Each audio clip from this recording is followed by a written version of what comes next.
Okay, welcome everyone to the RQAP Open Forum for August 2023.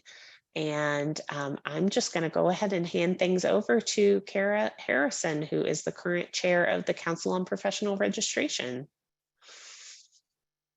Thank you, Jen. I very much appreciate it. It looks like folks are trickling in as we continue on. First of all, thank you everyone for the opportunity to come and talk to you today through the open forum about the certification program here at SQA. As Jen said, I am the current chair of the Council for Professional Registration, and we're taking this time today to talk to you, hopefully give you some information that will help you make a determination as to whether or not you want to pursue this certification, the Registered Quality Assurance Professional Open Forum. Thanks.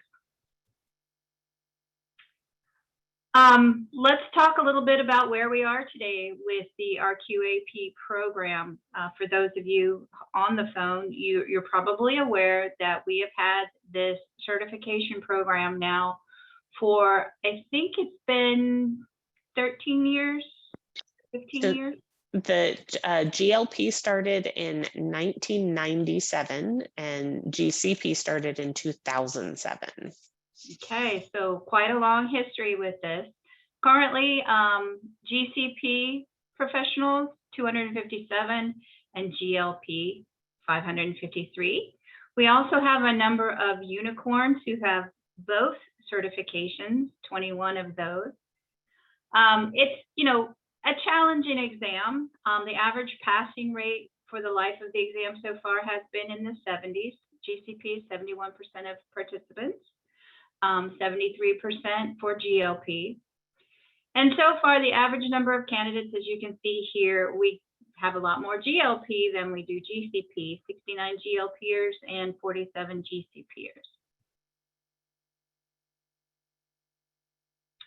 So you may ask yourself, and you have reviewed the certification program, FAQs, and manual, in order to be able to sit for the exam, you need to have 2 full-time years of GCP or GLP quality assurance experience and a bachelor's degree, or 4 years of full-time experience in your area of GCP or GCP GLP, sorry. So what does that mean? What is considered quality experience? And what is full-time? What does that mean? Well, for full-time, it means that your role is either 100% quality focused, or that the sum of your QA experience over time is equivalent to a full-time role. And again, if your role, for example, is 50% quality and you've got 4 years experience with a bachelor's, that would give you the equivalent 2-year full-time. Now, what does quality experience mean? That means audits and inspections that are required by statute, GCP, GLP. For GCP, informed consent, IP, AE, study reports, vendors. For GLP, for study activities, computer systems, those types of activities that are required in the GCP or GLP space. You've actually audited and or inspected those particular activities. You haven't done them yourself, but you've audited them. It also includes SOPs, overall management of quality, analyzing, advising, consulting on matters related to either of those areas. But you do require that 2 full-time equivalent, 2-year full-time equivalent. And in the discipline that you're taking the exam in, because we had a bit of confusion about that for one applicant this time. So if you're a experienced GLP QA person, you are not automatically qualified to take the GCP exam until you have 2 years of GCP QA experience. Exactly. Thank you for clarifying that, Jen. Okay. What doesn't count is operational experience. Say, for example, you've been a CRA or a study director, CRA and GCP, or a study director in the GLPs.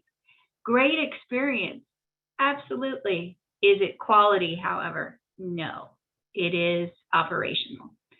And why do we ask you to do that? The reason being that the exam and the purpose behind the registration and certification is that you're showing your ability to apply the quality principles, not just know them, but actually apply them. And it requires more than just knowing the statutes or the guidance. It requires having that hands-on experience and knowledge of how those regulations and guidances apply in the real world. So that's why the requirement is for direct quality experience. Okay. The exam itself is a professional investment in yourself. If you're not, and this, as we need to say, this cost is subject to change at any time because inflation, but for the most part, it's a very good impact. It'll have a very good impact on your career, and it is a very good investment in yourself. If you're a member of SQA, it's currently $450 US. If you're a non-member, $625. If you're a member of a Memorandum of Understanding organization, which Jen and Lydia will have to help me on who those might be, $535. And also, if you are a resident of an outreach company, outreach country, that is a country that is defined as low income, lower middle income by the World Bank, then your cost is $150. There are also some additional fees that can be assessed. For example, if you still want to sit for the exam, but you've missed the deadline, there is a late fee of $50 US. And there are also some accommodations that can be made for those who are not native speakers of English, or might need others. $50. Now, disability accommodations, whatever those might look like, that they're definitely offered at no cost to the candidate.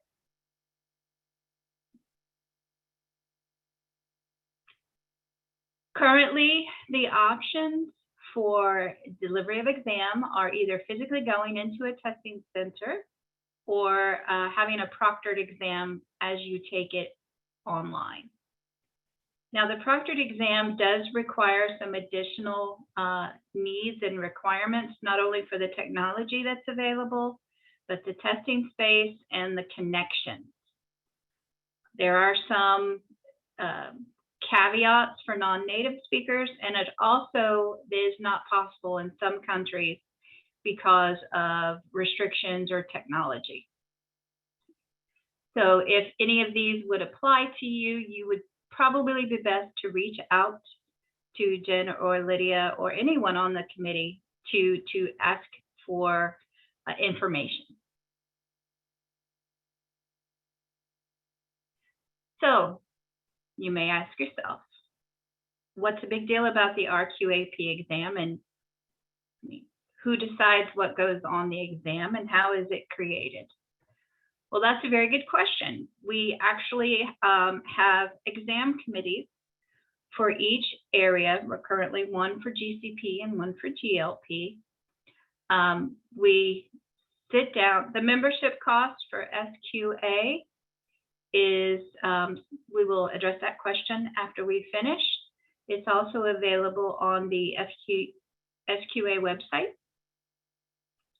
Outreach membership is free. So if you are interested in taking the exam as a citizen from an outreach country, then you will need to apply for outreach membership, but that outreach membership is free. So the two exam committees, these are actually available for current RQAPs who would like to earn qualification credit or just participate in volunteering on these committees. They break down the job tasks of each of the roles in quality. What they do then is they create a content outline. They ask for exam items to be written. Those exam items then are written and selected and tested. They put together a passing score to decide what particular passing score is acceptable. Then through the results of the exam, each of the individual items on the exams are analyzed, reviewed, and pilot tested several times. And it's an iterative process over time. So this is not just an exam where questions are pulled out of the ether. This is something that a lot of thought and effort goes into on behalf of our quality colleagues. So if anybody is interested in volunteering, there is definitely a link here to the JOT form. So as we go forward, there are many opportunities to participate in SQA, whether on this committee or others, and I encourage anyone who has any interest to do so.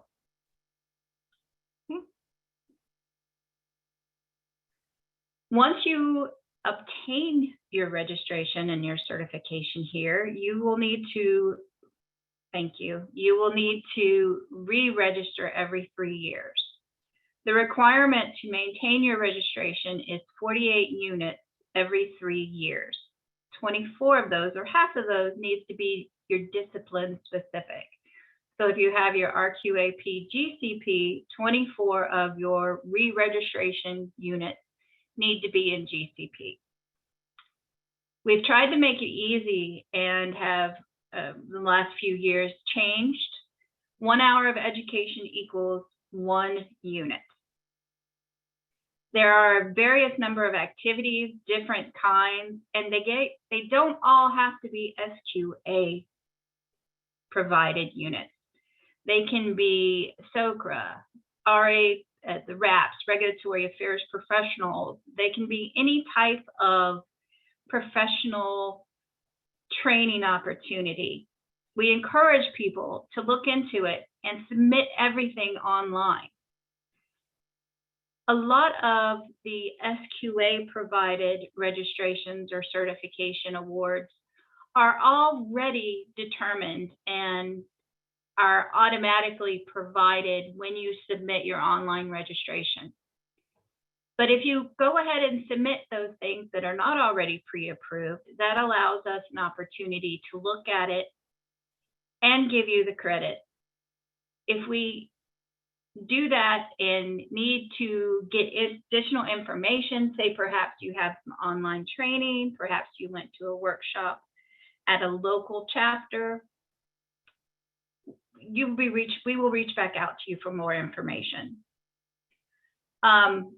There are a lot of free resources that are available online and through local chapters.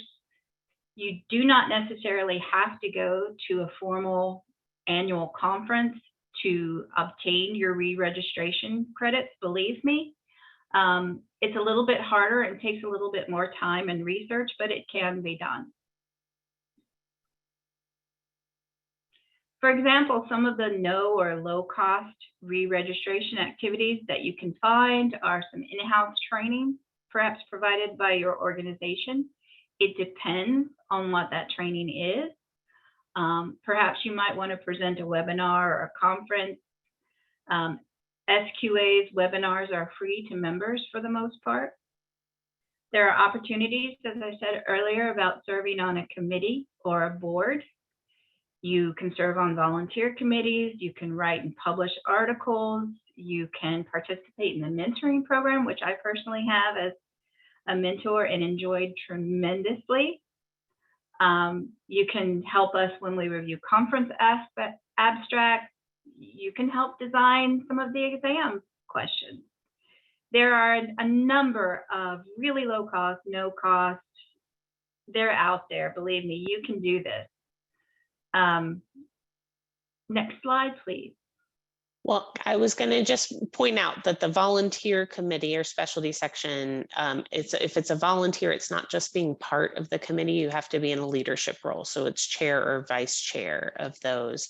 And then the volunteer opportunities that Lydia linked to earlier that we are looking for is we are currently looking for people to serve on the CPR nominating committee, on both of our exam committees, on the re-registration committee, and for an exam development activity, we're going to have in late October a GCP exam passing score study. All of those are open to current RQAPs in those various specialties. So thank you. I definitely recommend, not only for your own professional and personal development, but again, for, helping the SQA teams move forward. I encourage anyone to volunteer, nominate themselves for a committee, to really become active in the organization. It's really there for us as quality professionals, and let's take advantage of that. Yeah, and I see questions coming in. We'll get to them after we're done with the slides. We're almost to the end, I promise. We're almost to the question part. All right, well, you may ask yourself, and I know I did, what's in it for me? Why should I be a RQAP? Does anyone really even care? What's it get me?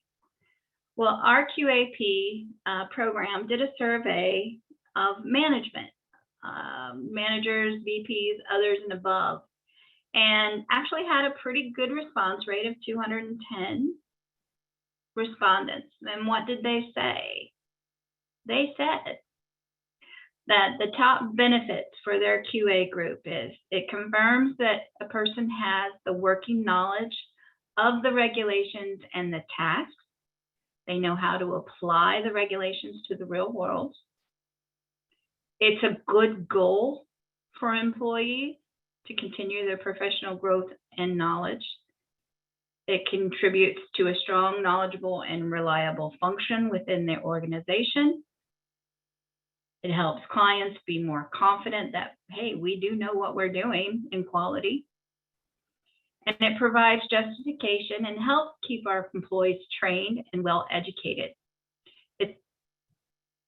So there you have it. Management, at least 210 of them, recognize and value the credential. It allows you to say, hey, I can take this, I took this exam and I have demonstrated that I can apply quality in my role. So I say check out the website, check out the FAQs. A lot of the questions that you might have today are probably already addressed on those FAQs, but bring them on. That is why we're here today too. There's some quick links for each of the exams, the re-registration facts, and the SQA handbook is available. I'm seeing this email or this question right now. Everything that you have, the handbook for candidates, the handbook for registration, it is available on the SQA website. Okay, any questions? So I know we've got lots of questions in the chat. Lydia, you had one that you got by email before we started. Why don't we start with that one and then we will move on to our chat questions. I do have one that I got by email. I'm going to go ahead and put it in the chat, and I'll read it aloud as well. It's a little bit lengthy.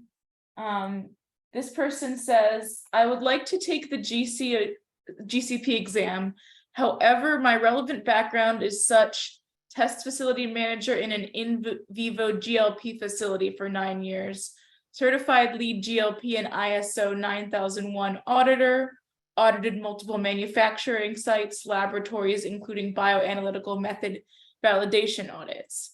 As I was not directly dealing with clinical studies, is it possible for me to enroll for the GCP exam, as I am a seasoned auditing professional with an IRCA lead auditor certification as well? On the surface, I'll go ahead and try to answer that. It sounds like the majority of your experience is in the GLP arena. Without further information or a CV to look at, I would anticipate saying that person would be qualified for the GLP exam, but without direct clinical quality assurance experience, maybe not so much for the GCP.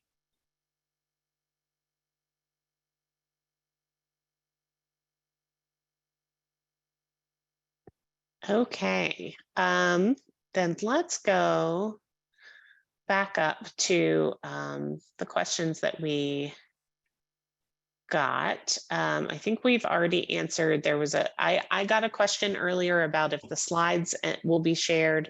We will send out the slides, and the recording will be shared with everyone who's here and also posted on the RQAP, the main RQAP page of the website. It will be in SQA's public channel on YouTube as well. We got a question about membership cost, which we responded to. Regular membership is $195, student membership is $25, and outreach membership is free. There was a question about applying to the exam committees, and there is a link in the chat to get to the JOT form to do that. And also we'll be sending out an email to all of our current RQAPs that will have that link in it as well. Okay, so first question, if I got my certification in April 2023, only the units I obtain after the date of the exam count, correct? Not, well. Go ahead, Lydia. It's a bit complicated. So it sounds like you in your particular situation are earning your RQAP certification in 2023. So anyone who earned their certification in 2023, either be it in the April-May exam period or in the September-October exam period, has a little bit of extra time to earn units for their next re-registration. So for them, any units earned between 1 April of this year and 30th of September of their re-registration year will be eligible to count towards their re-registration. For anyone who is re-registering for the second time, the third time, on and on and on, if it's not your first time, you'll essentially start where the last re-registration period left off, from 1 October of the re-registration year to 30 September of the next year of the next re-registration year, and a re-registration period is 3 years long. So for example, if you earn your RQAP certification this year, you would be looking at units from 1 April 2023 to 30 September 2026. And then the next time it would be from 1 October 2026 to 30 September 2029, and so on and so forth. Okay. A question that says, does secretary for a specialty count? I believe that is referring to credit for re-registration units for participation and leadership of a volunteer committee or specialty section. The SOP is written so that it states a chair or a vice chair role. Co-chair or co-vice chair would count, but secretary is not included in the SOP. On the website, the exam application date has already passed. Is the exam only one time in a year, or can it be taken any other time? It's offered twice per year, and you can actually still apply. It's just the early date has passed. We have a late application date as well, and that ends on what date, Lydia? What day is our late application? Is it the 28th? That's the 28th, yes. And this is the time period in which you will be charged that additional $50 late fee for a late application. Right.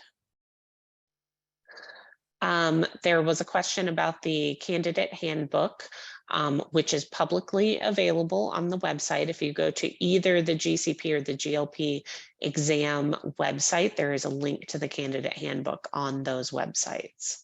I've also put it in the chat directly below that question. We got a question about where we can get resources to practice for the exam. Kara or Nancy, do you guys want to make some suggestions on that?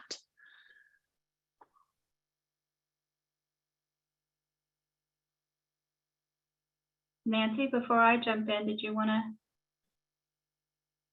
Well, I believe we have a practice exam online, correct? Right, so you can use that. Other than that, I mean, there are a lot of questions here about resources as far as literature, and then, you know, how can I get myself ready? I mean, there's two ways, right? Reading the regulations, reading the different suggested resources, and the other way is through your experience as a quality assurance auditor in multiple different situations, you will gain that experience that will give you practical knowledge to be able to answer the questions on the exam.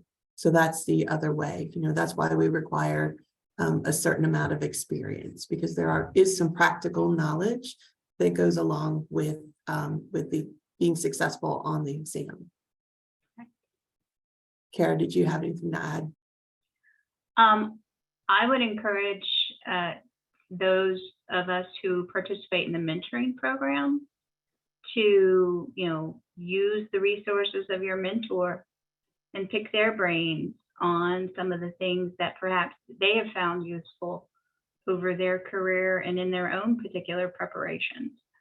There's really nothing, you know, obviously we're not going to share particular details of the exam, but there's really nothing like getting someone else's take, getting someone else's experience or their impression of their experience on the exam and the things that they have done to prepare. I've also found that there are a number of resources out there that are very helpful, like especially in GCP, which is my area of specialty. There's a, you know, plug, I'm going to make a plug. There's the question and answer guide that is available through another organization.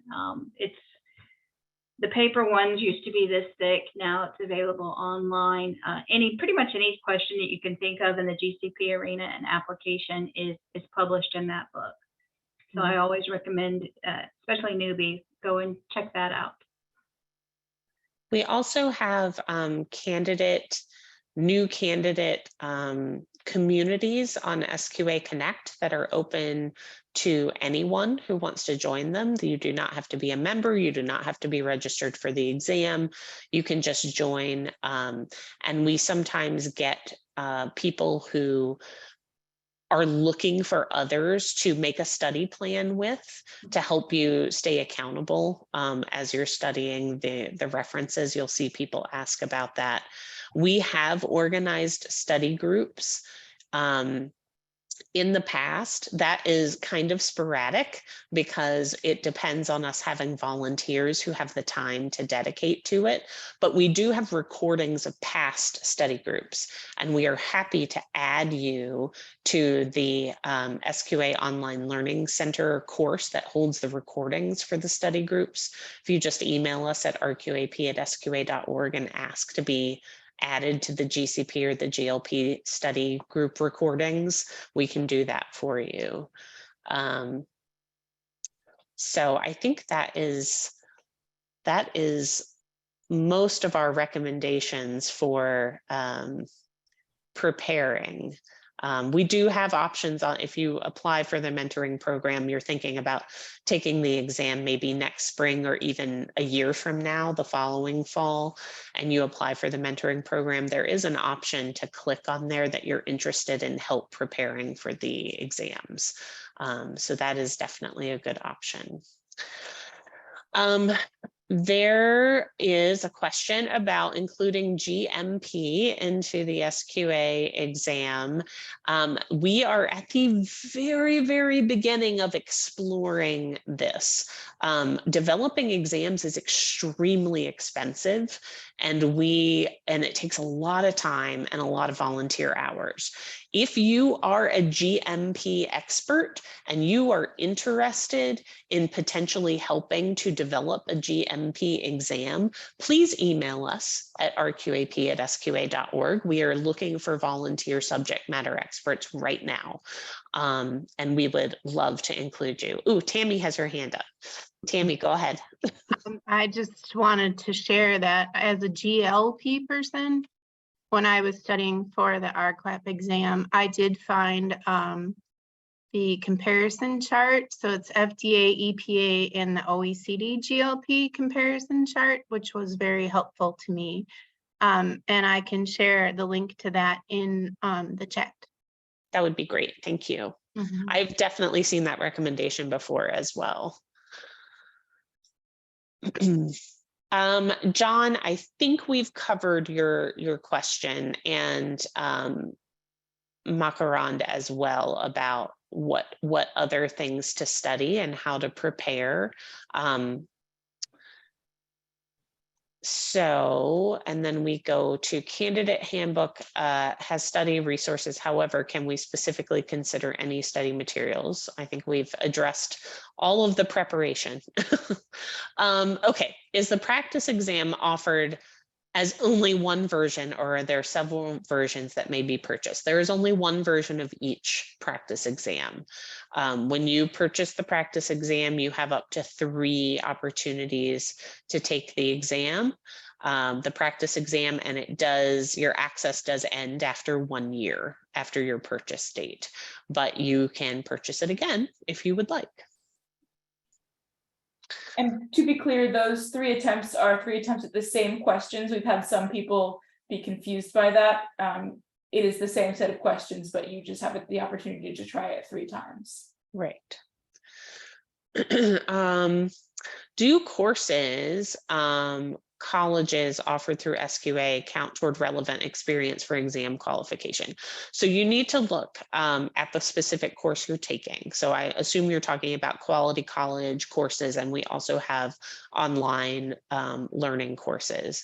And each individual training course specifies whether it counts for GCP credit. It may say GCP non-GLP, which means it's discipline specific for GCP. But taking it for exam qualification is not work experience. Mm-hmm. You have to work in your job, but it does count toward your re-registration credits after you've passed the exam.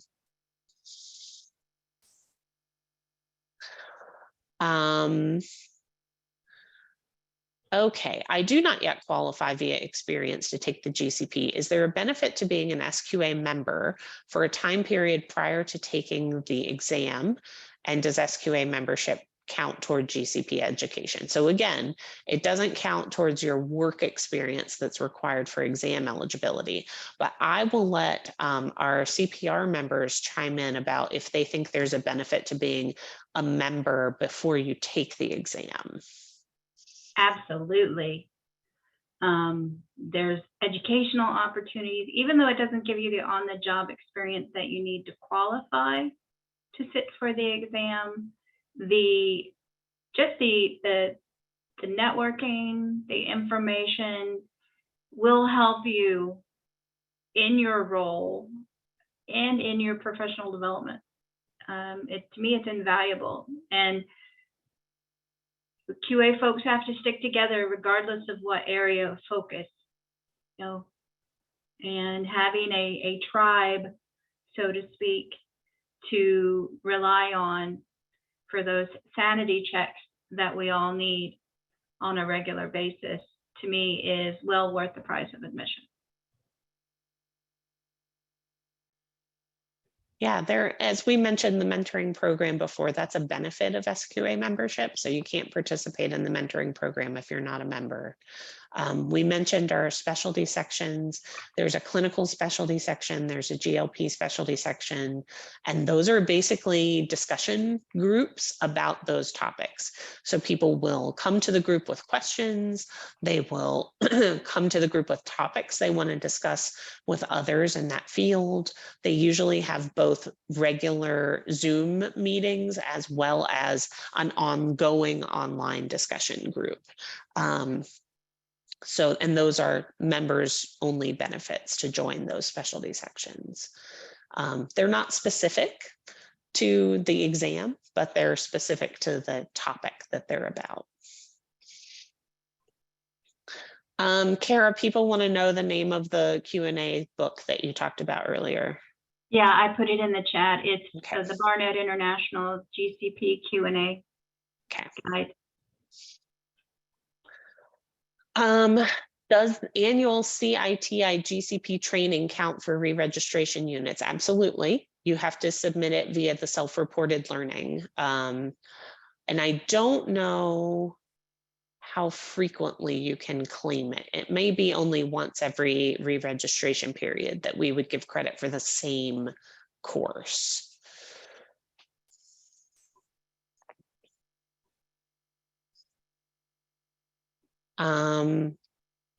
There's a question about GCP and GVP or PV that sometimes they overlap. And do we think that that can be covered in one? Kara, I'm going to let you go for that one. This is something that we talk about, just as, and correct me if I'm wrong, Lydia and Jen, but you know, just the same, it's such a narrow area of focus that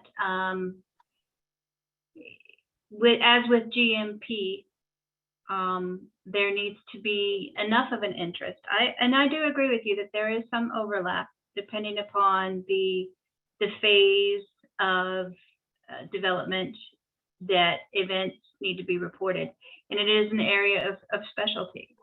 Can it be covered in one? It would need to be addressed as a micro-credential, and just like the GMP or other credentials that we have, there are a lot of factors that go into determining whether or not it's a viable option. There's the audience, there's the cost, there is the volunteer cadre to develop the exam. We just don't have enough of an interest expressed from the membership at this time to do one. But I know we do have a pharmacovigilance specialty section. So, and speaking about our special interest groups there, and I think PVSS is considering potentially developing, working with CPR to develop what is called a micro-credential, which is like a small exam that is maybe added on. So after you pass the GCP exam, you would optionally potentially take the PV exam. If it is ever developed, it would be probably years away from being developed because it takes a long time. It does. All right, estimation about the minimum number of hours that a volunteer needs. I think that depends on what you're volunteering for. So the exam committees, the GCP and GLP exam committees, they meet as needed.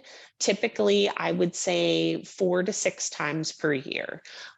They usually meet after each exam administration window. They go over with our we have a company that we work with that specializes in exam development and all the sort of statistics that go into proper exam development and administration. And they look for exam items that did not perform well, meaning that there's not a good discrimination between how many people got it correct or incorrect, or equal numbers of people gave 2 of the 4 multiple choice answers or something.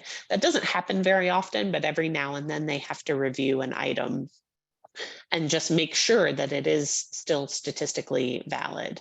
They also review new questions that are written and evaluate them or edit them to be placed on the exam.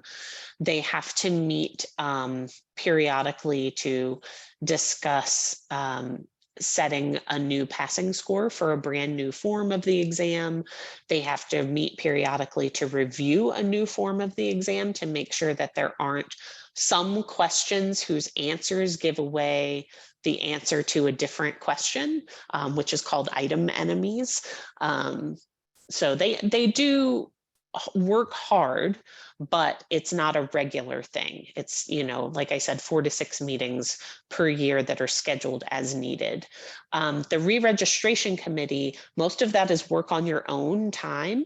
You get assigned self-reported learning activities that other RQAPs have submitted, and you are reviewing them against our policies to determine if they've submitted the correct amount of documentation and does it meet the requirements and have they claimed the correct number of units and that sort of thing. I don't know. I think how much time you spend on it depends on how much time you have. Lydia manages that process, and if you tell her, hey, I'm really swamped for the next month, I can't do any, she will not give you any. But then also if you email her and say, I'm pretty free the next month, feel free to give me more, she will gladly do that. I certainly will. And, you know, I definitely work a lot with the folks on the re-registration committee. So if you're like, oh, I want to do this, but I'm not sure if I could, I will give you all the help and support you need. If you're like, how do I answer this question? How do I do this? I'm here for you. Yeah. And they also have an online community where all the reviewers, all the members of the committee can talk to each other and consult on questions when they're not sure what to do with an activity. And then we have sort of standalone opportunities. So for example, I mentioned the GCP passing score study. That is a commitment of one-time 4-hour meeting. We have other opportunities like that often happen in conjunction with the annual meeting, where you can stay the day after the annual meeting ends and help write exam questions, new exam questions. Or sometimes we have opportunities to pilot test items by just coming in, if you're already an RQAP, taking a fake exam that has, 50 exam items on it and help us do some statistical validation of those items. There are one-time opportunities, and then there's ongoing stuff. Okay, I'm gonna skip down to, I hope that it's Katie, but I may be incorrect about how to say the name. I have 15 years of GMP QA and auditing experience and have recently moved within the last 2 years into a GLP role. If I volunteered for GMP exam development, would that count toward my RQAP units for the GLP re-registration after passing the GLP exam? I think the answer to that is yes, but it would be non-discipline specific. So it would be non-GLP, and you can have up to 24 of your 48 units can be non-GLP. All 48 can be GLP. You don't have to have any non-GLP, but you are able to have up to 24 non-GLP if you would like.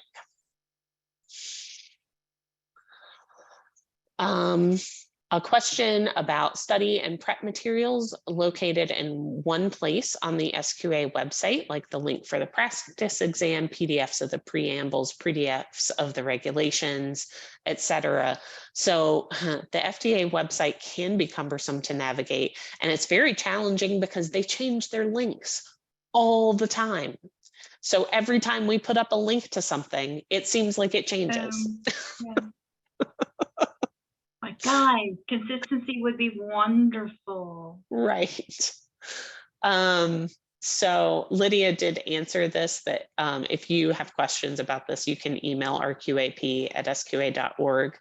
But we don't have a list of outside resources necessarily. There is a list of study references, and those study references we do have links to, for example, the OECD guidances for GLP. But it's hard to keep that list up to date. What would be an exam for someone without the work experience for either GCP or GLP? I hope I'm understanding that question correctly. I think we can't really speak to anything but our exams, the RQAP exams, and we don't have an option for people to take it if they don't have the work experience. That's just not possible.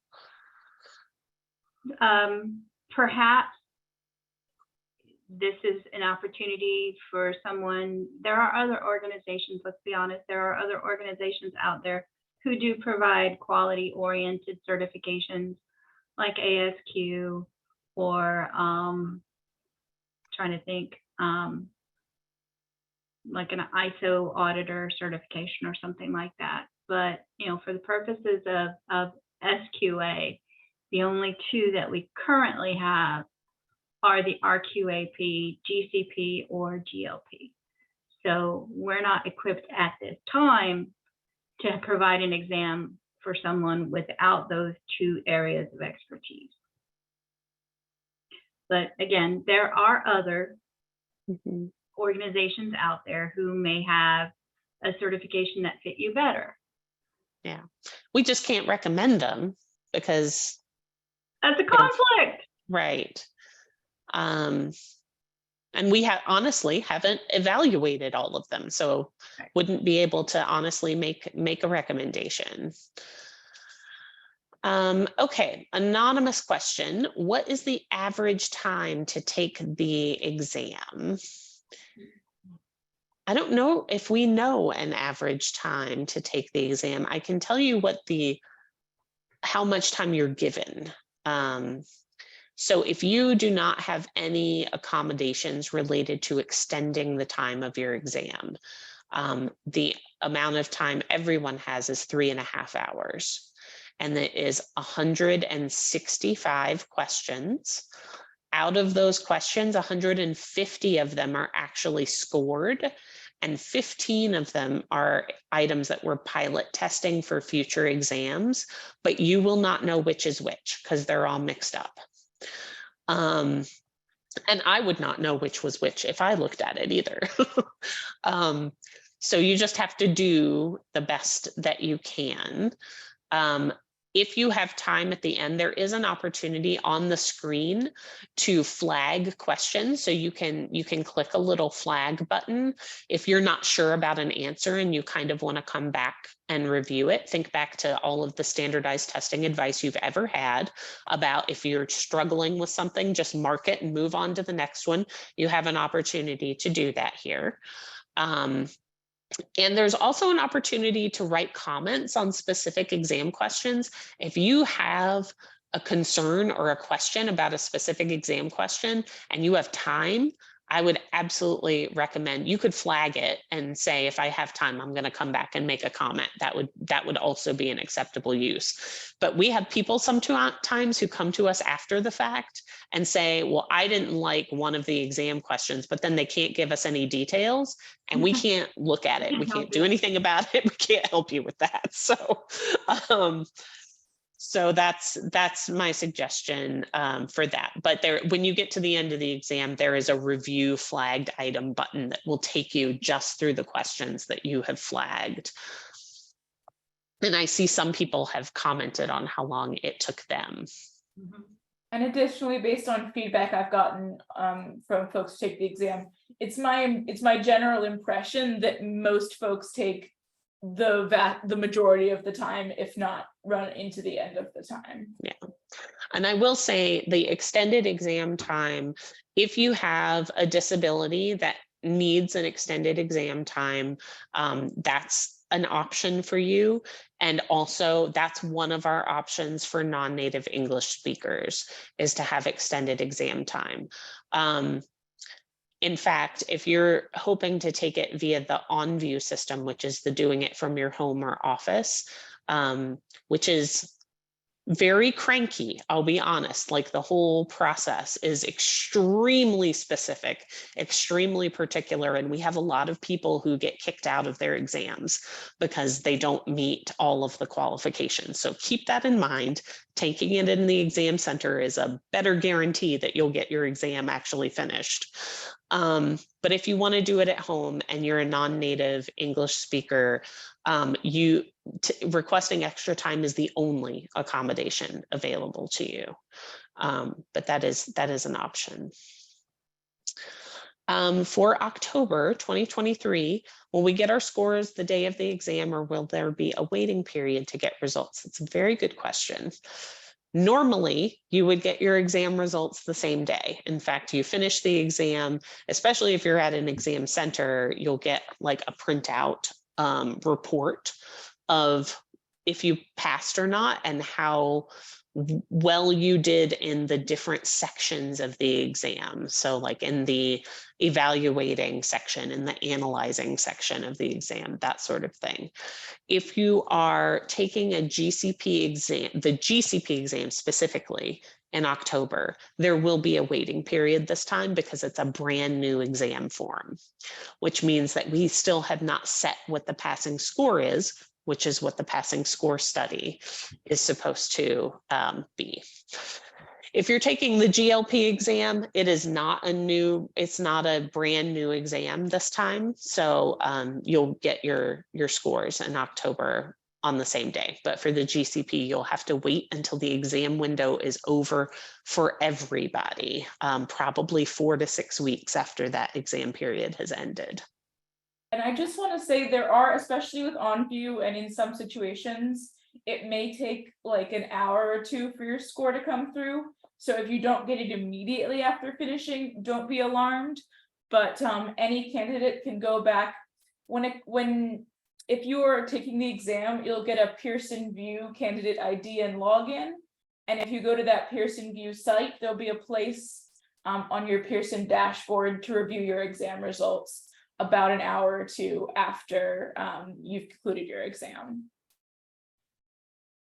Okay, Lydia, this next one is for you too. Would it be possible to change my exam from OnView to the exam center? Yes, it should be. We might have to, depending on if you've requested accommodations as a non-native English speaker, we would have to look at those and making the change to those potentially. But it is possible if you have registered and not yet taken the exam to change your exam from OnView to the exam center.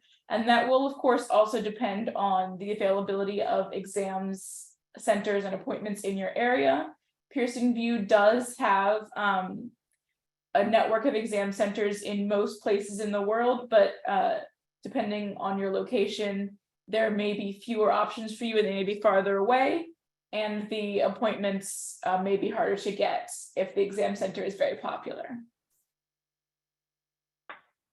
And then our next question is, the exam period starts at the end of September. Is it possible to complete the exam in September? Yes, it's possible. Again, like Lydia just said, it depends on what exam center you're hoping to take the exam at.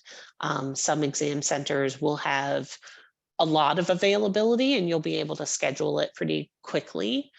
And some exam centers, it'll be more difficult to get into.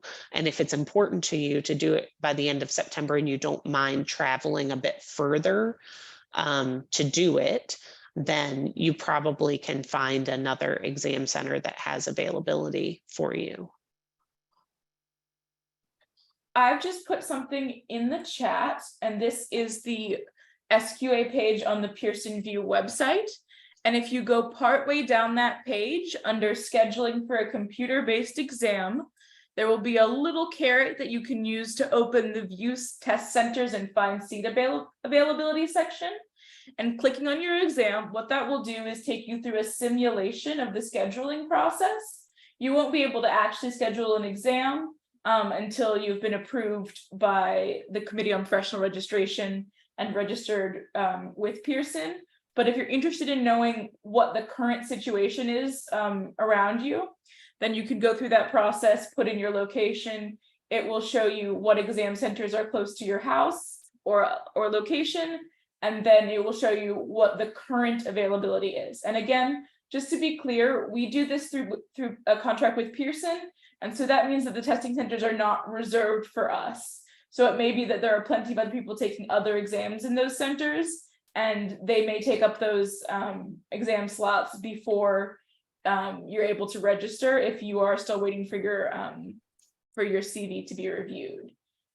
So that's why I recommend that if you are planning to take the exam on site, you have at least one backup center in mind if your preferred center has only a few appointments available when you look at it. Great, thanks, Lydia. Let's see. Oh, okay. So a re-registration question. Guidance on which re-registration category courses for UK Human Tissue Authority and Cell Therapy Engineering for clinical trials might fit. Ooh.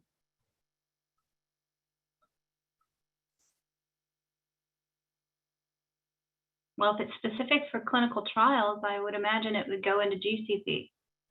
If it's QA though, right? Like if it's. Oh, that's right. It would depend. Yeah, it would depend on the content. So I would say it would most likely non-GCP, non-GLP.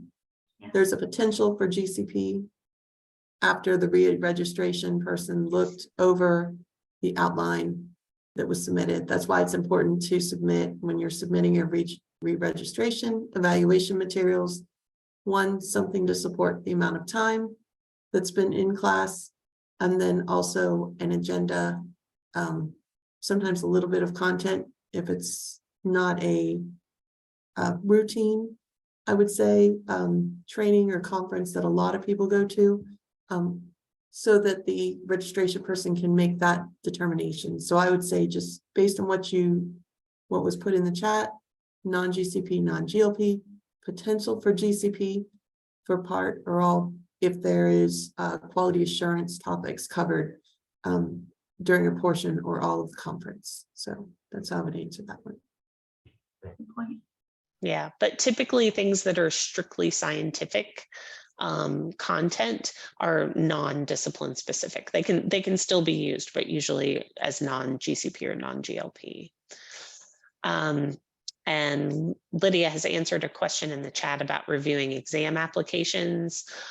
They're reviewed by mid-September, and the more specific your CV is about your specific percentage of time devoted to quality assurance work, the faster you will get approved. And then if you are moving during the time you applied and your address has changed since you applied, how do we change that in the test center? Email us. That's probably the fastest way, is to email rqap@sqa.org. If you have a login already to the Pearson VUE website, I imagine there's an opportunity there where you can update your contact information, but to be sure, you can just email us and we can help you through that. Also, selecting your test center does not actually depend on the address information you put on your application. You just put in their search bar, I would like test centers near to XYZ location. Yeah. We've definitely had people take exams while they were traveling, and so they looked for an exam center in their travel location. So okay, we're at time. So any final words? Yeah, thanks again for the opportunity to come and talk to you about this. I've truly enjoyed functioning as the chair for CPR, and encourage everyone to consider registration if they qualify. It's something I've had for 13 years, and I enjoy the re-registration efforts, and I think you will too. So have a good afternoon, evening, day, wherever you might be. And again, thank you for the opportunity to come and talk to you about this. We're here for any questions. Otherwise, email us at this email address on the screen, and we will see you soon. Take care. Bye. Thank you.